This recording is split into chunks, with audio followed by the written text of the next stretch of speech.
I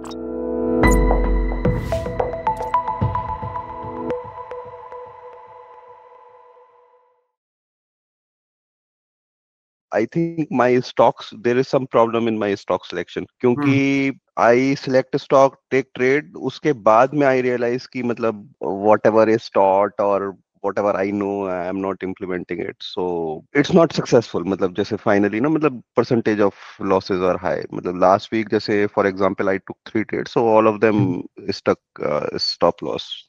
And later on I thought that on the hindsight कि decision that I made was not correct to enter in them. गौरव, आपने ये देखा कि जो पिछले हफ्ते चल रहे थे, ठीक है, जो स्टॉक्स चल रहे थे, उसमें से कितने स्टॉक्स ऐसे थे जो आपके सेटअप के हिसाब से चल सकते थे, आपने एग्जामिन किया? नहीं। अब देखिए, होता क्या है ना कि कई बार बुल मार्केट में आप जिस लेवल ऑफ स्किल पे है ना, आप इसी के साथ एक बुल मार्केट में चले जाइए, you will start making money. समझ रहे हैं मेरी बात को?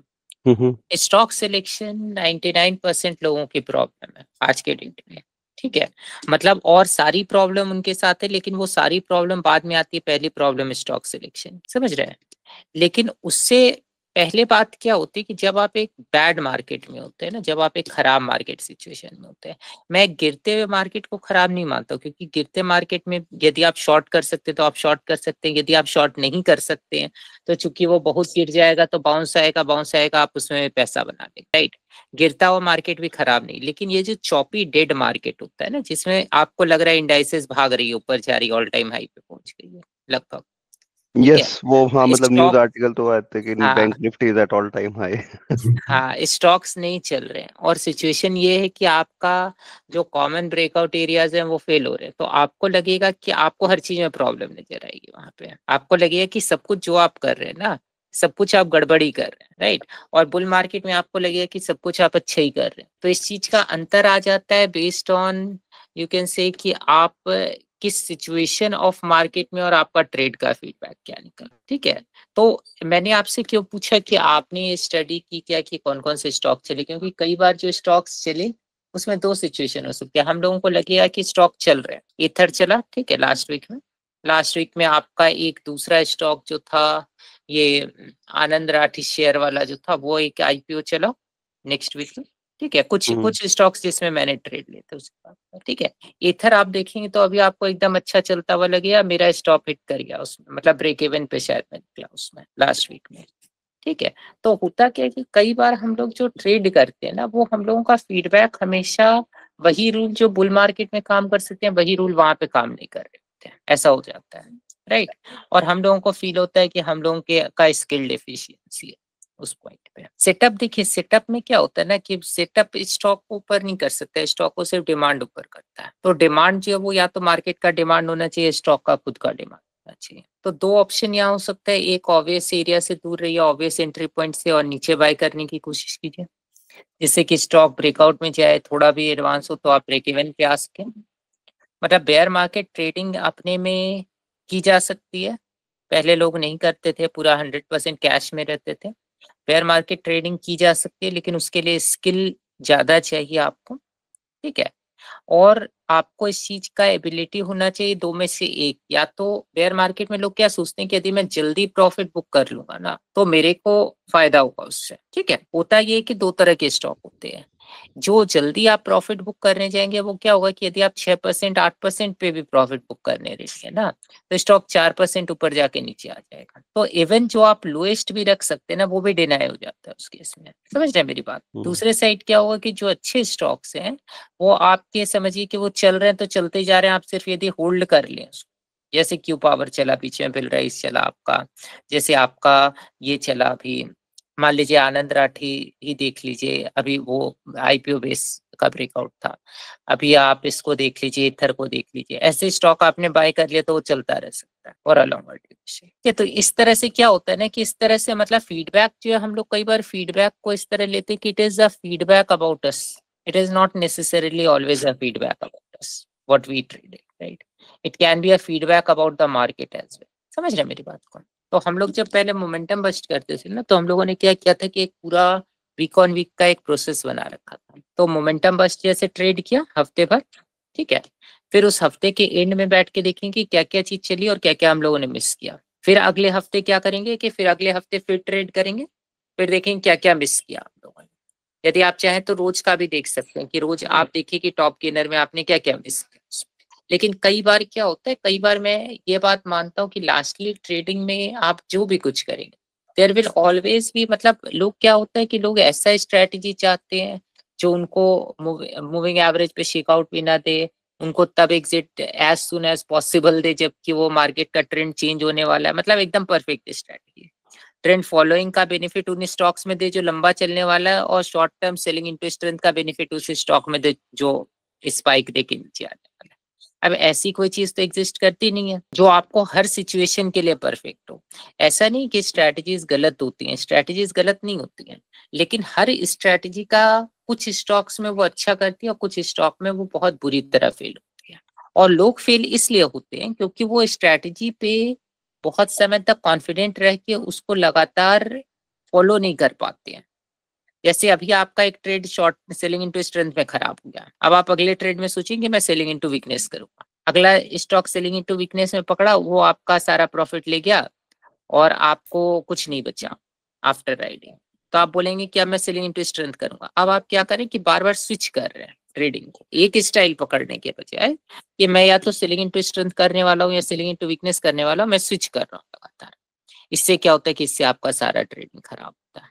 मुकेश जी से बात हुई तो उसमें क्या डिस्कशन हुआ कि उन्होंने वो जो स्टॉक ले रहे थे उसमें कई स्टॉक ऐसे थे जो नीचे मोमेंटम लूज कर रहे थे, वो हाई मोमेंटम स्टॉक थे और मोमेंटम लूज कर रहे थे। तो मैंने उनको बोला कि सूडो मोमेंटम इन्वेस्टर मत बनिए, मोमेंटम ट्रेडर मत बनिए। सूडो मोमेंटम ट्रेडर का मतलब क्या होता है वो मैं आपको बताता हूँ, ठीक है। एक होता है pseudo value investor, pseudo value investor के टर्म से मैंने सूडो मोमेंटम ट्रेडर निकाला है, ठीक है, दोनों सेम होते हैं। सूडो वैल्यू इन्वेस्टर का क्या होता है कि वो स्टॉक को जो ऊपर चला गया बहुत, ठीक है, मान लीजिए एक स्टॉक 4,000 रुपए चला गया और अब ब्रेकडाउन होके 2,000 रुपए आ गया, ठीक है। अब उसको उस एंकरिंग बायस पे लगेगा कि स्टॉक जो है वो वैल्यू बाय है। अब 4,000 गया तो क्या होगा कि 4,000 गया तो कुछ कारण होगा, उसकी अर्निंग्स अच्छी थी, उसका कैश फ्लो अच्छा था, सब कुछ एकदम मतलब एकदम फाइन होगा उसका, ठीक है। तो उसका सारा रेशियो भी जस्टिफाई हो रहा है, जो सब कुछ पास्ट के बारे में, कोई भी रेशियो फ्यूचर के बारे में तो है नहीं, सब रेशियो तो पास्ट के बारे में, ठीक है। सब कुछ अच्छा दिख रहा है और स्टॉक का भाव कम हो गया, अब उसको लगेगा कि एक वैल्यू बाय है और उसको वो बाय कर लेगा। साइड क्या है, इसी तरीके से सूडो मोमेंटम इन्वेस्ट ट्रेडर होता है। सूडो मोमेंटम ट्रेडर क्या होता है कि जैसे नेटवेब है, ठीक है, तो नेटवेब को वो वहां बाय नहीं करेगा जहां नेटवेब मोमेंटम में, ठीक है, क्योंकि उसको लग रहा है कि मैं बहुत हाई बाय कर रहा हूँ स्टॉक, है ना। और वो तब बाय करेगा जब नेटवेब पहली बार चेंज इन कैरेक्टर दे देगा, ब्रेक डाउन कर जाएगा, उसके बाद वो उसमें टाइट एरिया देखेगा, उसके बाद वो उसमें चेंज इन कैरेक्टर होने के बाद बेस देखेगा, इस होप में कि वो रैली जो है वो वापस रिज्यूम हो जाएगी। तो वो मोमेंटम बाय नहीं कर रहा है, मोमेंटम पीछे आया इसलिए अब मैं जाके बाय कर। ये जो प्रॉब्लम है ना, ये कॉमन प्रॉब्लम है जब आप ट्रेडिंग करेंगे तो, क्योंकि कई बार लोग उस मोमेंटम के दौरान बायस डेवलप करते हैं जब वो स्टॉक प्ले हो रहा है, और जब वो रिवर्स हो रहा है तो उसके ऊपर एक्ट करते हैं और पैसा कमाते हैं। तो क्या इस होता केस में क्या करना चाहिए चिराग, मतलब जैसे आप जो सूडो मतलब मोमेंटम बायस वैसे, मतलब कब फिर मतलब अगर चेंज इन मतलब पता तो लगेगा नहीं उस टाइम पे कि चेंज इन कैरेक्टर हो रहा है। बिल्कुल बिल्कुल बिल्कुल।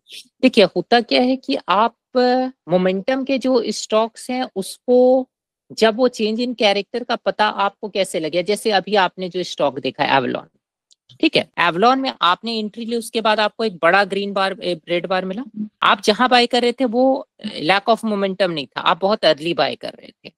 यदि उस रेड बार के बाद मैं एक टाइटनेस देख रहा हूँ इमीडिएटली, तो मैं एक तरीके से गलत स्टॉक बाय कर रहा हूँ उस पॉइंट पे।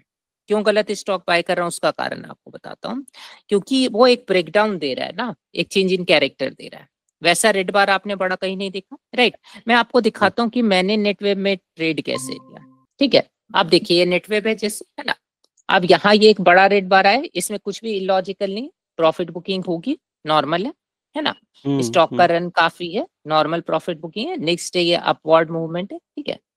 अब ये अपवर्ड मूवमेंट है, यहाँ तक मैं इसमें कोई मेजर चेंज इन कैरेक्टर नहीं मानूंगा क्योंकि ये बहुत हद तक नेचुरल है कि लोग प्रॉफिट लेंगे, ठीक है।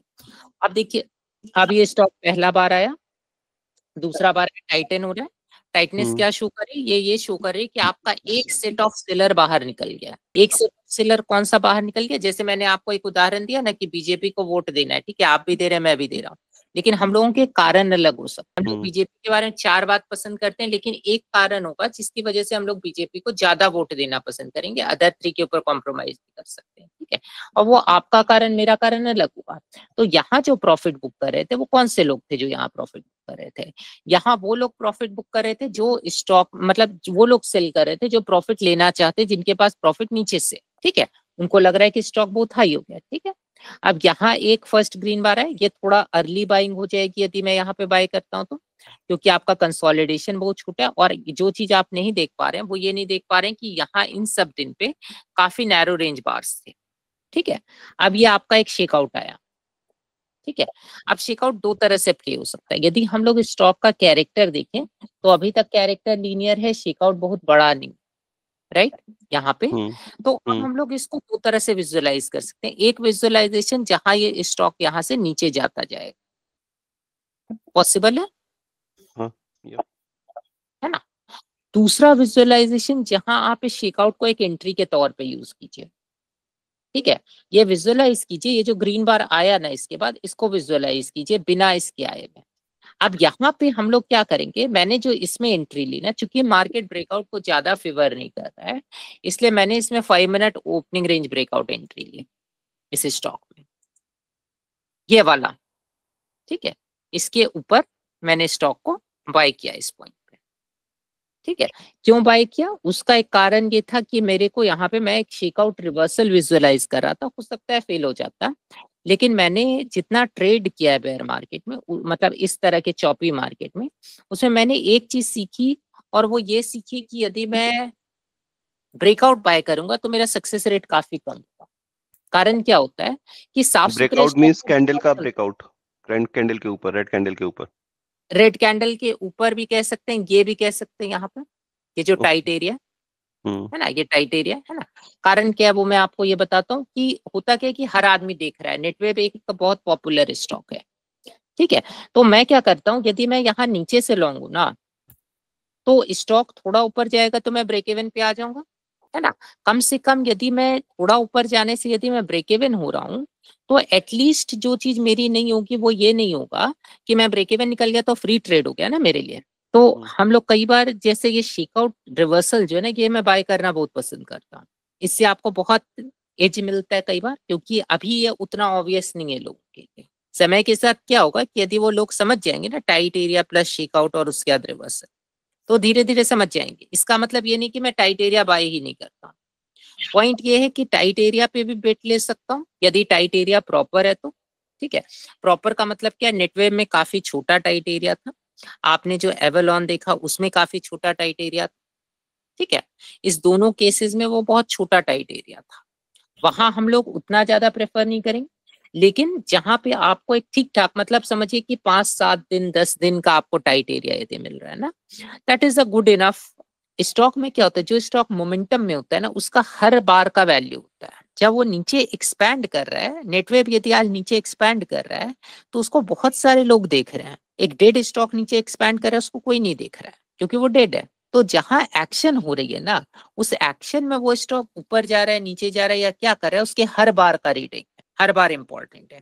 हर बार ह्यूमन साइकोलॉजी के किसी एक एस्पेक्ट को रिप्रेजेंट कर रहा है। जब वो नीचे आया, कुछ लोगों का इमोशन जो था, उनकी जो एक्सपेक्टेशन थी वो फेल हुई, कुछ लोगों का सेटअप खराब हुआ, राइट। यदि वो टर्न होगा तो क्या करेगा, उनको लगेगा कि मिस्ड अपॉर्चुनिटी, अपॉर्चुनिटी मिस हो गई, ये सिचुएशन हो जाएगी। तो हर हर बार जो है ना, वो उनके इमोशन के अंदर एक चेंज ला रहा है। कई बार बार एनालिसिस करने लोगों को बोलता हूँ, वो क्या करते हैं, वो एक डेड पीरियड में चले जाएंगे और वहां बैठ के वो बार एनालिसिस करेंगे।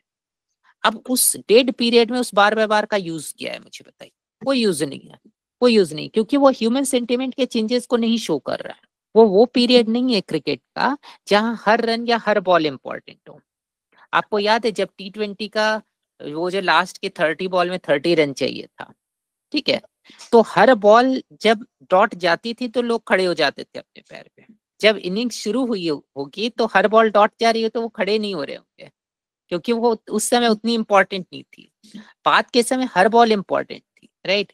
यही चीज ट्रेडिंग के अंदर होती है जब आप एक मोमेंटम स्टॉक में होते हैं। हर बार इंपॉर्टेंट है, हर बार के साथ लोगों के सेंटिमेंट चेंज हो रहे हैं, लोगों का उस स्टॉक को देखने का तरीका चेंज हो रहा है, उस स्टॉक के बारे में उनके सेटअप्स खराब हो रहे हैं, उनको फोमो जनरेट हो रहा है, वो स्ट्रेस में है ना। कोई आदमी जो नीचे से लॉन्ग है उसको लग रहा है कि देखो ये तो नीचे स्लिप करता जा रहा है, ब्रेकडाउन कर रहा है, मेरे को एग्जिट कर लेना चाहिए, किसी को वो एग्जिट दे रहा है। हर आदमी का उसके बारे में रिस्पॉन्स है। नरेंद्र मोदी आपको पसंद हो या नहीं पसंद हो देश में, ठीक है, नरेंद्र मोदी पे आपका एक ओपिनियन जरूर होगा। सवाल ये नहीं कि किसी आदमी का पूरे भारत में होगा, right. That is the point. जब आप एक इम्पॉर्टेंट पर्सन होते हैं तो हर आदमी का आपके पास ओपिनियन है। जब एक इम्पॉर्टेंट स्टॉक होता है विच इज मूविंग, हर आदमी का उससे इमोशन अटैच्ड होता है, ये पॉइंट होता है। इसलिए विजुअलाइजेशन दोनों साइड कीजिए, कॉन्ट्ररी भी कीजिए, जो ऑब्वियस है उसका उल्टा विजुअलाइज कीजिए, जो ऑब्वियस है उसका कंटिन्यूएशन विजुअलाइज कीजिए। चिराग, एक चीज और, जैसे मतलब ये जो स्किल है, मतलब तो स्किल को बढ़ाने के लिए मतलब what is the right approach, मतलब सिंस देखिए, हाँ मतलब ठीक शुड है, मैं I start looking at old charts, मतलब कैसे, मतलब नहीं, एक। देखिए, जो सेटअप्स आप मिस कर या जो हम्म। सेटअप्स आप ले रहे हैं, ठीक है, जहां आपके सेटअप्स बने, जहां से स्टॉक मूव हुआ, ठीक है, जो स्टॉक्स चले या जो स्टॉक्स आपके नहीं चले, ठीक है, उसके सेटअप बनने के फेज का बार बार बार विजुअलाइजेशन कीजिए। ज्यादातर लोग गलती क्या करते हैं वो मैं आपको बताता हूँ, ठीक है। ज्यादातर लोग गलती ये करते हैं कि स्टॉक जब चल गया ना तो विजुअलाइज करते हैं। मान लीजिए अभी मैं चला जाता हूँ, कौन सा था, एथर, ठीक है, ये स्टॉक चल गया। अब आप विजुअलाइज करेंगे इसको, आपको ये चलता हुआ दिखेगा, ठीक है। आपको इसको विजुअलाइज यहां से कर, ठीक है। पहला बार, हम्म। ये पहले स्टॉक को रफली देख लीजिए। ये कंटिन्यूड, आप कह सकते हैं परसिस्टेंट मोमेंटम शॉर्ट का स्टॉक है, ठीक है। तो ज्यादा ऑब्जेक्टिव क्या है कि स्टॉक थोड़ा लॉन्ग टर्म का स्टॉक है rather than short term burst देने के बजाय, ठीक है। फर्स्ट रेड बार आया, हल्का सा पुल बैक है, कोई दिक्कत नहीं है। सेकेंड बार एक्सपेंशन, एक्सपेंशन हम्म। का मतलब हो गया आपका कि यहाँ पे आपके सेलर्स की तादाद बढ़ी, बढ़िया। स्टॉक आपका 10 डेमा के नीचे भी जा रहा है। 10 डेमा उतना इंपॉर्टेंट नहीं, लेकिन यहाँ पे सेलर्स ज्यादा मुझे दिख रहे हैं, जो कि मुझे ये लग रहा है कि यहाँ पे चूंकि अप ट्रेंड उतना अच्छा नहीं है, इसलिए थोड़ा मैं इसको लेके हल्का सा बेरिश व्यू इस समय आ जाएगा, ठीक है। अब ये देखिए, एक म्यूटेड बार रहा, inside bar, muted bar kind of, ठीक है, ये इस तरह का बार रहा। अब यहाँ पे और नेटवेब का अंतर देखिए, ठीक है। अब आप बोलेंगे कि यदि आपने नेटवेब बाय किया तो क्या आप यहाँ बाय करते, एक क्वेश्चन आ सकता है, राइट। नेटवेब में एक अंतर क्या था कि नेटवेब आफ्टर कंसोलिडेशन वो ऐसा था, उसमें एक अपट्रेंड था, अपट्रेंड के बाद टाइट एरिया था और एक्सपेंशन था हम्म। उसके, इसमें बिना टाइट एरिया ज्यादा के एक्सपैंड कर रहा है ना, ये दोनों के बीच का अंतर, ठीक है।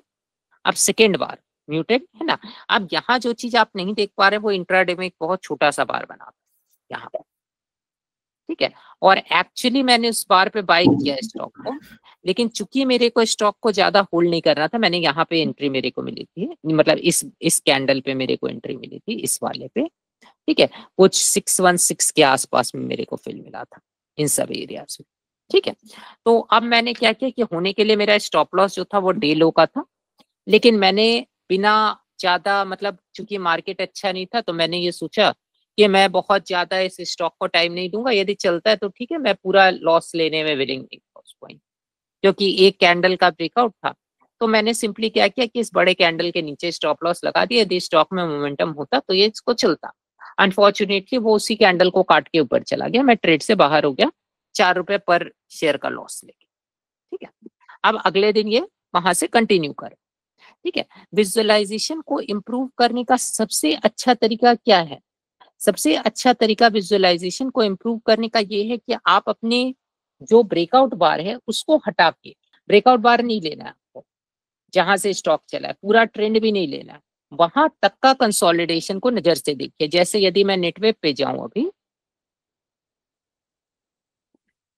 मान लीजिए मैं यहाँ पे हूँ, ये सेटअप है, ठीक है, यहाँ पे इसको देखिए, राइट, यहाँ पे स्टॉक को देखिए, ठीक है। अब यहाँ पे आप जब स्टॉक को देख रहे हैं तो इसको यहाँ देखने का कारण क्या है वो मैं आपको बताता हूँ। इसको यहाँ देखने का कारण ये है कि यहाँ पे आप उसके बाद का यदि अप ट्रेंड इंक्लूड करेंगे गौरव जी, तो प्रॉब्लम क्या आएगी कि आप उसमें आपका चार्ट कंप्रेस हो गया। यदि मैं इस स्टॉक को आगे ले जाता हूं तो ये चार्ट कंप्रेस हो गया ना, हाँ, चार्ट कंप्रेस हो गया, वैसे वैसे ये आपका पूरा सेटअप लीनियर दिखेगा आपको, क्योंकि वो बार्स छोटे होते जाएंगे जैसे जैसे आपका मूव ऊपर जाएगा। तो चार्ट जो आप देखते हैं वो एक इल्यूजन में कन्वर्ट हो जाता है इस पॉइंट पे। रियलिटी आपको जो जो आप लाइव मार्केट में देखें ना, वो आप यहाँ पे देखेंगे जब आप इस चीज को हटा के देखें। ठीक है, वही चीज जो वर्क की उसको सेक्शंस में डिवाइड कीजिए। सबसे पहले आपका अप ट्रेंड आया, उसके बाद इनिशियल सेट ऑफ सेलर्स आए आपके प्रॉफिट बुक करने वाले। ठीक है, वो प्रॉफिट बुक करने वाले का बार बार बार उसका एब्सॉर्प्शन कैसे हो, राइट। एक बार जब फर्स्ट सेट ऑफ टाइटनेस आई, वो क्या शो कर रहा है, जो इनिशियल प्रॉफिट बुक करने वाले वो स्टॉक से बाहर हो। क्यों, उसका कारण बताता हूं। क्योंकि जो आदमी प्रॉफिट लेना चाहता है वो डे 1 पे बुक करेगा, डे 2 पे बुक करेगा। जब एक बार टाइटन हो गया एक अप ट्रेंड के बाद स्टॉक, इसका मतलब है वो सेट ऑफ सेलर्स निकल गए आपके जिनको इनिशियली प्रॉफिट लेना। अब सेकेंड सेट ऑफ सेलर्स आ सकते हैं, लेकिन वो सेकेंड सेट ऑफ सेलर्स कहाँ आएंगे, सेकेंड सेट ऑफ सेलर्स आपके वहां पे आएंगे जहां पर कि आपका दो कारण से आएंगे। पहले वो लोग आएंगे जो अभी तक रिफ्यूज कर रहे थे प्रॉफिट लेने को, लेकिन उनमें डर पैदा हुआ, मान लीजिए किसी वजह से, मान लीजिए मार्केट खराब हो गया, तो टाइट होने के बाद स्टॉक फिर नीचे की तरफ स्पिल करेगा, पहला सिचुएशन। दूसरा सिचुएशन, कोई इन्फॉर्म्ड है जिसको मालूम है कि स्टॉक में कुछ गड़बड़ है जिससे मोमेंटम नहीं चलेगा, वो सेल करेगा, तभी सेकेंड सेट ऑफ सेलर है। First set of seller is an emotional seller. जितने आप पढ़ते होंगे या बुक्स तो आपको लिखता होगा फर्स्ट जो आपका रेड बार विथ वॉल्यूम आए। ठीक है, अब रेड बार विथ वॉल्यूम जो होती है उसमें ये लोग कैसे रेड बार देखते हैं, फर्स्ट डे ऑफ सेलिंग को रेड बार विथ वॉल्यूम बोल देते हैं। फर्स्ट डे ऑफ सेलिंग तो एनीवे प्रॉफिट बुकिंग है ना, मैं प्रॉफिट ले रहा हूँ, इसका मतलब ये नहीं कि मैं बेरिश हूँ स्टॉक, मैं सिर्फ अपने, चूंकि वो स्टॉक बहुत कम समय में ऊपर चला गया तो मैं अपने वजह से प्रॉफिट ले रहा हूँ, राइट। उससे स्टॉक का कुछ लेना देना। लेकिन यदि तो वो सारा पार्टिसिपेंट इमोशनल, एक बार जब टाइट हो गया ना, नीचे एक्सपैंड किया वापस, तो अब जब वो टाइट होके नीचे एक्सपैंड किया, राइट, तो या तो इन्फॉर्म्ड बायर है, इन्फॉर्म्ड पार्टिसिपेंट है जिनको मालूम है कि नेटवर्क में कुछ डिफरेंट होने वाला। ठीक है, पॉइंट नंबर 2, या कोई मार्केट का प्रेशर है, ब्रॉडर मार्केट प्रेशर है ना, या मैनिपुलेशन है। 3 सिचुएशन, राइट। अब देखिए जैसे नेटवर्क का पूरा स्टार्ट का ही जो मूव है ना, उसी को देखिए कि वो कैसे है। मान लीजिए मैं इसको हटा देता हूँ यहाँ से, ये टाइटनेस देख रहे हैं, यहां तक स्टॉक एकदम परफेक्ट है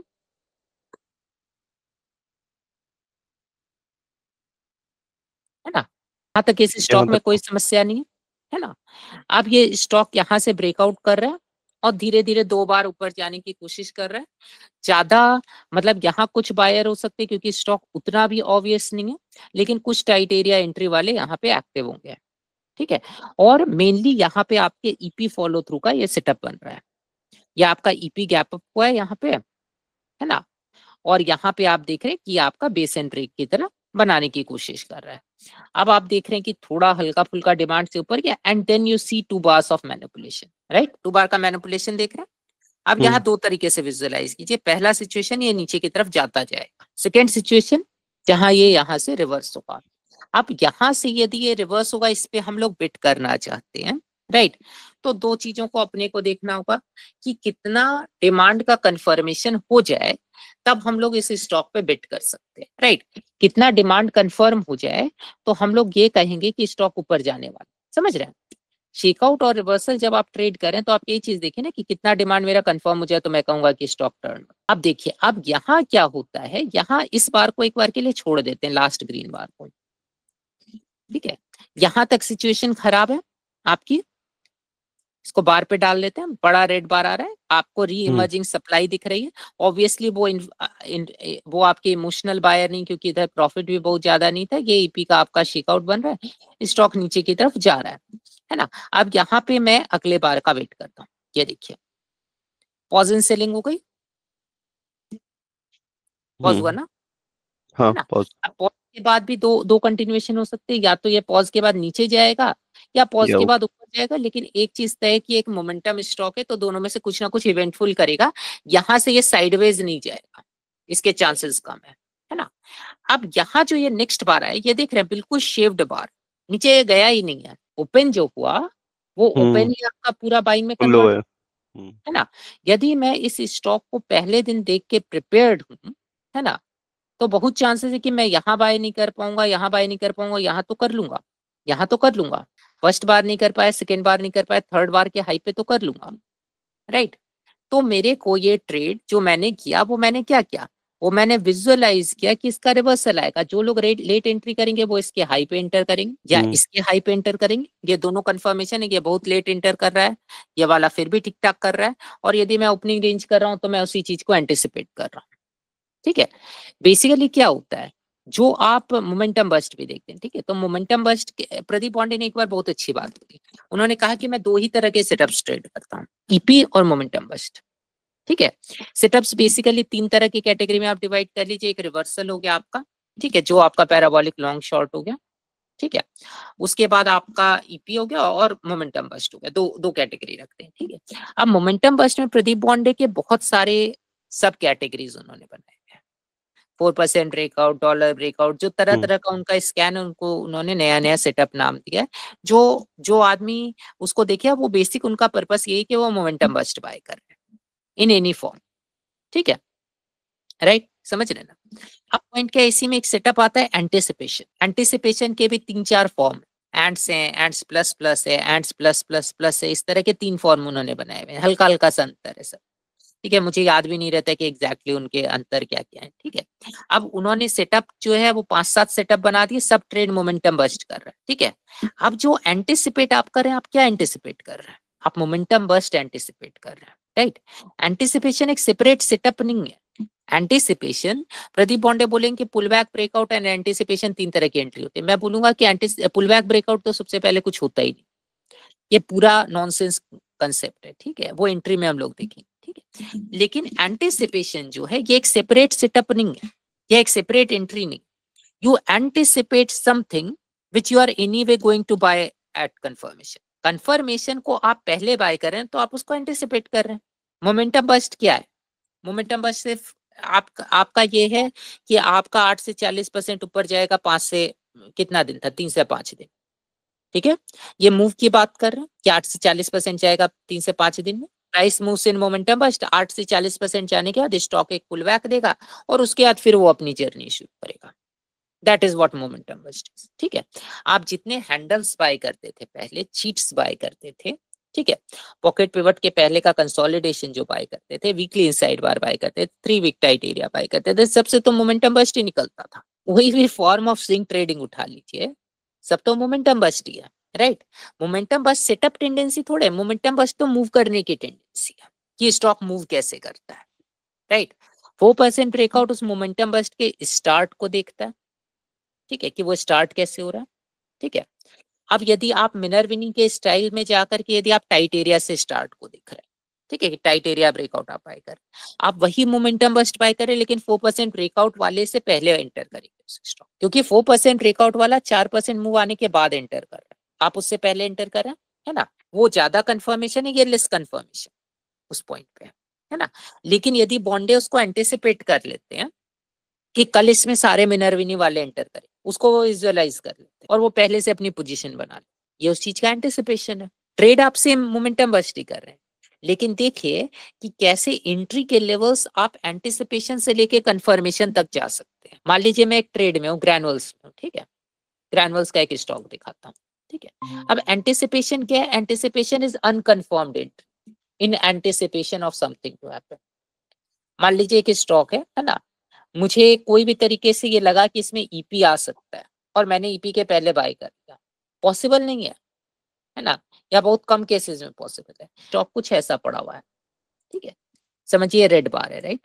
अब ये रेड बार क्यों आते हैं, दो तरह से, एक मैनिपुलेशन की वजह से आ सकती है, दूसरा इन्फॉर्म्ड सेलिंग की वजह से आ सकती है, और तीसरा जो है वो आपका मार्केट की वजह से आ सकती है। समझिए कि ये बार उस दिन आ रही है जहां मार्केट बहुत खराब है।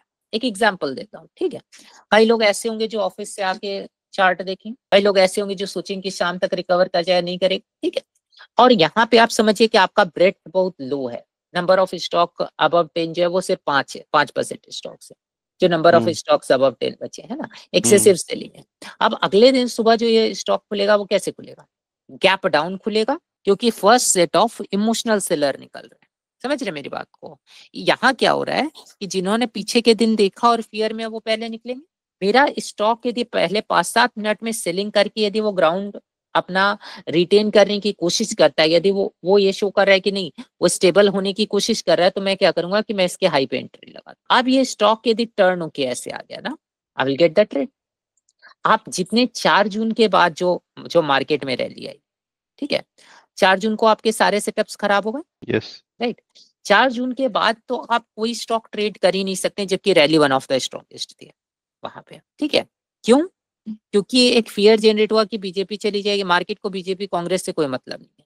जब वाजपेयी गए तो मार्केट डाउन सर्किट में चला गया, मतलब काफी सेल ऑफ हुआ 1-2 महीने, उसने एक्सेप्ट कर लिया और कांग्रेस के राज में बहुत बेतहाशा बढ़ा।